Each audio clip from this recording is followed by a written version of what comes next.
back to another episode of Accept, Then Achieve. Today, we'll be talking about the 4 F's and the 4 P's. If you grew up in a high pressure family or suffered abuse or neglect, you likely learned to cope with it through one or more methods. Trauma lingo calls these coping mechanisms the 4 F's: fight, flight, freeze, or fawn. Real quick explanation of these, they're pretty self-explanatory. Fight is to fight back against the abuser. Flight is to flee, escape, get away from, or avoid the source of the pain. Freeze is to freeze up, be too paralyzed or flooded to think straight or act. And this can include dissociation or having an out-of-body experience to protect yourself. And fawn is to placate the abuser, being extra nice and accommodating as a way to protect yourself and hopefully lessen the abuse if you keep the abuser happy and satisfied. I came up on my own with the additional 4 P's: perform, prove, people please, and perfect, which I would say more often happens to our people in the fawn or flight trauma responses. These are often empaths, highly sensitive people, non-confrontational, or perhaps the trauma happened so early on that they didn't know that they had any power to fight back or do anything else. Most children, when they are abused, actually don't blame their abusers. They blame themselves. They usually think deep down that they somehow deserve that treatment for a reason because they did something so bad or are so defective or broken. And then they usually try to twist or turn themselves inside out to belong, to lessen their punishments, or to make the situation better. It's a natural response to make sense of a terrifying situation that they are powerless to get out of. Most kids don't know what their options are or that they even can leave, and most would choose not to, even when given the choice, because they are so attached to their caregivers. If they somehow deserved it, then they can at least preserve some sense that the world is fair or follows some kind of system or order. They love their parents so much that they can't imagine that they are the problem. It's so heartbreaking. From an early age, I became good at predicting what factors, situations, information, and behaviors were safe versus unsafe, and developed this keenly developed sense of watching my back. This hypervigilance left me on alert, stressed, and high-strung all the time, not knowing when my mom would explode next, and just trying to protect myself in whatever ways I could. I learned to perform, the first P, to perform for others to receive love, acceptance, and belonging. I knew what their values were, what they cared about, and what they wanted from me. Parents, teachers, even friends. I learned to be a social chameleon so that I could blend in and fit in with whomever I was talking to as a safety response. I learned to be all the traits others wanted me to be, being everything to everyone else and nobody to myself. I was quiet and obedient when it was valued, studious, hardworking, diligent, well-behaved.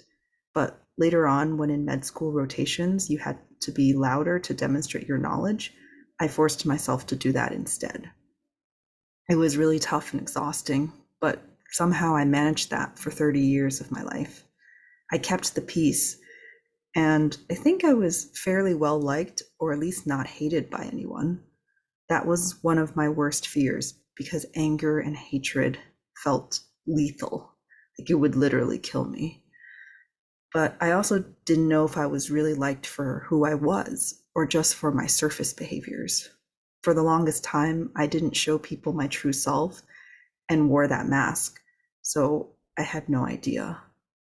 And it ended up leaving me feeling extremely isolated and lonely because no one knew who I really was, and even I didn't know myself. The second P, prove, is similar to performing, where we prove to demonstrate our worth and lovability, and probably also for the goal of obtaining love and belonging too. I was sometimes quite defensive and frantic, trying to prove my usefulness to others so they wouldn't abandon me or throw me away. I know it was probably passed down actually from my grandma, who, when she was 6 years old, heard her mom talking about giving her away because she couldn't afford to keep all of her children. And so my grandma started being extra useful around the house, taking care of her siblings to prove she was indispensable and irreplaceable. And in the end, her mother did decide to keep her. I don't know when exactly I heard that story, but being told that, along with threats of being disowned, I naturally drew the conclusion that that could happen to me too. So I had better prove my worth in this family. This deep seated panic and insecurity lived on in the cells of her descendants, as does a lot of other forms of intergenerational trauma, passed on through not just genetics, but also epigenetics, which is the system of how genes get turned on or off. I'll include articles about this in the show notes if you're interested in reading further. It's really fascinating. So by proving we just try to secure our place somewhere, whether in a family, a workplace, the world, because we don't feel like we have a right to belong, just as we are. We don't feel enough already. We might even choose to interact with people who need us or depend on us so that we can feel safe and secure, thinking they hopefully won't abandon us because we're so useful to them. This cheapens ourselves into free labor, a service, a transaction. This creates and turns us into rescuers. How awful. And if we do lose that person or they evolve and no longer need us, we may feel at a great loss, insecure or unsure of our identities. This is so messed up. Then the next P, people pleasing or placating, involves further twisting ourselves for the sake of others and losing ourselves. I was good at that. Like a well-trained deer who had had way too many close calls with lions, I became really good at noticing every small sign of danger and reacting to it. When you're trapped in a den with lions, all you can do for your own survival is to try to cook for them and keep them happy and well-fed so they don't think about eating you, is what it felt like. When anger felt so explosive and destructive from parents, teachers, authority figures, friends, and even strangers, I was willing to do anything to keep it from happening. I over-apologized all the time, avoided conflicts, or always took the blame when I could, even when it was clearly the other person's fault. I was the type of person who said sorry when someone else bumped into me and spilled my drink. I said sorry when people experienced negative emotions that had nothing to do with me, as if I was responsible for everybody's pain, well-being, and happiness. It didn't even occur to me how messed up this was until I learned the truth that, in fact, I'm not responsible for other people's feelings, or at least not as responsible as they are for their own feelings, by the thoughts they choose and the lens they choose to view things from, because there is always more than one interpretation. It was such a shock to me to realize, what? Wait, it's not my fault? Just because I could feel their emotions as if they were my own doesn't mean I am in any way responsible for them. What? And the fourth P, perfect. Being perfect, doing everything perfectly, perfecting every flaw I could find or work on so I could maintain my sense of worth, belonging, and usefulness. It's because of the illusions that, one, perfection is even achievable, and two, that we need to be perfect to be deserving of good things like love, support, compassion, or understanding. By trying to keep everything perfect, we're trying to keep it from falling apart. And we think that if we somehow let some pieces slip, it'll all come crumbling down. We don't trust that things naturally hold themselves together to a certain extent, and they don't need us manhandling them all the time just to keep them in place. Some pieces may wear off over time, yeah, but the thing is perfectly capable of standing on its own. I didn't think I tried to control everything around me. I thought I was pretty laid back, considering the field I was in. Perhaps I was more laid back than the other type A high achievers I was around in the medical field. I wasn't a gunner who went to all the classes and prep sessions, sat in the front of the class, raised my hand all the time or ever, or asked fake questions just to make some thinly veiled comments showing off my knowledge. In fact, I skipped some classes to have fun. I didn't care about getting A's since it was a pass fail system, and I even jokingly repeated a mantra I had heard before: C equals MD. But as time went on and I learned more about my patterns, I saw how my perfectionism came out in other ways. I hated when people were late or made plans last minute. The uncertainty drove me insane. I couldn't handle the ambiguous early stages of dating when you didn't know who else was involved or where you stood, and it seemed inappropriate to talk too much about the future. I also procrastinated on many important projects and dreams that were important to me because I wanted to get them to a good enough quality or get enough training to actually go do them. I am now a recovering perfectionist, and it is hard, yo, to undo a lifetime of conditioning. I'm still recovering from all of the four P's, to be honest, because I find that I sometimes still slip back into my old patterns. And that's okay. Healing is not overnight and definitely not linear.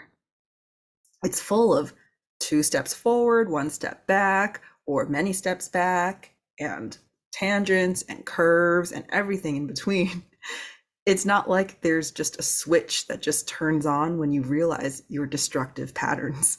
It takes conscious practice of a new way of thinking, feeling, and being that when you're tired or upset or stressed, it's just too easy to fall back into the old natural ways that you had developed. It takes so much effort, intentionality, feedback, tweaking, double and triple checking, sometimes easier with outside help. It's like learning to swim when you thought you couldn't and were so used to just sinking to the bottom. You kick and flail and scramble, and it just takes so much effort to keep yourself afloat until you've managed to learn enough to float with less movement. It does get easier over time, the more that you do it, and the more you figure out how to attune to the water and position yourself. So, my recommended solutions for fighting the four P's: first, performance. I suggest going back to the goal of performing for you. Why are you doing this? Is it to receive, earn, or get love and belonging, right? Um, but what if, just consider for a moment, what if you were already adored and you already belonged, no matter who you were or where you went? See if you can think of or tap into a feeling of being around spirituality, animals, pets, or other people who adore you for no good reason. They see your inborn, inherent lovability. Are you alive? If so, it means you deserve to receive love. No strings attached, because you have a beating heart and the capacity to give love. Giving and receiving are really two sides of the same coin. You can't do one without the other in some shape or form. When you give love to someone you care for, don't you also receive something in return? At the very least, a warm, fuzzy feeling. If you feel that way, then they get something when they give love to you too.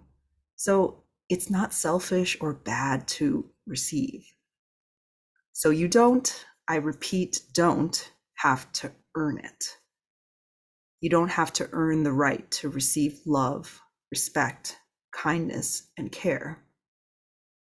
And what a radical concept, because many of us were never taught this or had this modeled or demonstrated to us. So no wonder in our world it's not like that. If you have other reasons to perform, journal about those too, and see how you can access those reasons now. without needing to perform or in other ways. Also, I invite you to try thinking of life as a playground rather than a stage, because nobody judgmental is watching. If you believe in higher powers and spirits, they love you no matter what. They just adore you for just being here on this plane of existence. They are all knowing. So they know all of you deeply. They can see the beauty and light in you and all the great things about you. So, of course, they love you, no matter what mistakes you make. And animals do too. And if other humans see you, it's impossible to suit everyone's tastes. So you're always going to disappoint or put off some people. Just as there isn't a single song or food that everybody likes, don't expect everybody to like your unique personality either. Also, research has found that most people are too wrapped up worrying or thinking about their own lives to pay as much attention to yours, or at least not as much as you think they do. So try to relax a bit. This isn't a performance. There's no right or wrong way, and nobody judgmental is even watching anyway. There isn't some pit of crocodiles just waiting below the stage that you get dropped into if you forget your lines. And there isn't just one show, the story of your life. You create as many shows as you want to or don't want to. The next P, prove, along a similar vein, just imagine for a moment if you had nothing to prove. How would your life be different? You are already awesome. What exactly are the things that you are trying to prove? Your worth, your intelligence, your beauty, your independence. Focus on the good in you and about you, even if it feels small, not in the majority, or underdeveloped. The areas we feel most defensive about are usually the areas we've experienced the most harm in, or they can genuinely be areas you can work on, but from a place of enoughness, not lack. Try to remind yourself of all the ways that you have this trait that you're desperately trying to prove already. Celebrate the enoughness of where you currently are at, while setting reasonable goals without pressure on yourself. It'd be great if you got there, but where you are now and already is already pretty awesome. I'd like to touch on some specific examples that I struggled with and know of others who have too.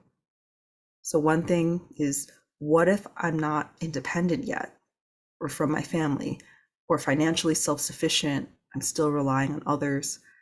I would invite you to think of it this way, that it's okay because you're doing your best and figuring it out. And actually the age where we're supposed to be an adult is pretty arbitrary, because it's not 18 or 21. In fact, the brain doesn't fully finish developing until age 27. And if you grew up in a difficult environment or family, you understandably went through complex PTSD, some horrid experiences. And would you blame someone without arms or legs if they couldn't figure out how to be self-sufficient yet, if it took them longer than the average person to do so? They need to find their way and figure out what unique skills they can offer the world despite these handicaps. And of course, it might take longer than usual compared to a fully abled person, a fully able-bodied and fully able-minded person. Another one is, what if I'm overweight, underweight, or don't like my appearance or body in some way? Again, just like how you can't please everybody, there is no one single metric or standard for what is considered beautiful or attractive. I think more important questions to ask yourself are, do I take care of my body? How do I feel in it? Moving in it, using it? Does it support me in doing all the things I want to do? If I can do all the things I want to, and it's a vessel for my soul that is working, why change it? Or it's just a vehicle for me. And if it does get in the way, this is changeable with enough practice. I can find new creative ways around this. Another one that comes up a lot is just, what if I'm not hitting my income goals for my job or my business? I would invite you to ask yourself, are you doing your best? And to try to shift from external, only focused on perhaps something like money or promotions or reputation, to internal metrics. So, are you doing the best that you can for your work? Are you bringing your full presence and concentration? And are you advocating for yourself, asking for that raise, asking for what you want and deserve? Are you kind to others, even when they're not kind back? Are you looking around applying for other jobs where you'd be better appreciated? Or even if you needed to take some sick days or leave of absence to do so if you're swamped? And how are you caring for yourself outside of work? Are you connecting to your mission and why every day to stay motivated and energized on why you're doing this in the first place? If not, can you find something about your current workplace, anything, to deeply care about that aligns with your values? Why does your company's work matter? There was a study that interviewed janitors who were some of the happiest people in their field because they think of the impact of their work on the entire school and how they're supporting the experiences of everyone else and are truly vital to the system running smoothly. So they feel a deep sense of belonging, gratitude, and satisfaction in their work. If you have a business versus a job, same questions, similar questions, just, are you showing up with your message consistently? Every day that you work, are you sharing it? Are you shouting it from the rooftops? Are you learning and trying new things? Tools, strategies, new places to share your message? Meeting new people? Telling them what you do? Are you asking or making offers to help? And how many? Are you investing in resources or mentors who would help you grow forward? Are you evaluating yourself and what you did? And are you connecting, reconnecting, and recommitting to your why? Focusing on these metrics, internal metrics, make us feel good, and that energy will bring us closer to the external results we want. If we can let go of needing those external results to keep us going and develop this sort of DGAF attitude, even better. And if you are stressed about money, can you add on another side hustle, even by filling out surveys or playing games online to supplement what you need until you are there? Or even if you never get there, do you have a way to support yourself and cover all of your basic needs? So back to the P's. The third, a solution for people pleasing. I like to call it heart hacking, meaning connecting to a new tribe to support you in where you want to go and soothe that intense feeling of isolation you'll get when you walk your own authentic path. You're hacking the people-pleasing tendency by not getting rid of it entirely, but using it more to your advantage by choosing whom you want to get close to. Because once you understand your own values, you can look for it and spot it in others and choose those values to propel you forward. And so it's almost like people pleasing yourself by putting your own values first and then finding those values in other people who can then be a mirror and reflection and then create this positive feedback loop. It can take time for sure. So take your time building up your resources and your network before you make your leap, or do it in slow steps so that your nervous system can better handle it than one big jump. Everyone's different. Some do better with a big drastic change and never looking back, and this shock to their system almost, and others do better with smaller steps and more preparation. It takes time to build genuine friendships, but just know that there are so many others like you out there. You are not alone in this. And it is indescribable, that feeling of being seen and known by someone who gets it. And it may not fully replace the feeling of being supported and loved by your family. I get that, and maybe nothing ever can. But if your family doesn't support you, I have a feeling it wasn't that great anyway when they did, and you were doing exactly what they wanted. You still didn't have their full support, approval, etc. They were probably still making snide or niggling comments and pushing you to do the next thing or comparing you to someone else. And number 4, perfectionism. Have you heard the term flawsome? Something can be imperfect, asymmetrical, weirdly shaped, and still wonderful, and you love it. For an exercise, I'd like you to think of and write about all the things you love that are imperfect. Aren't they all imperfect in some way?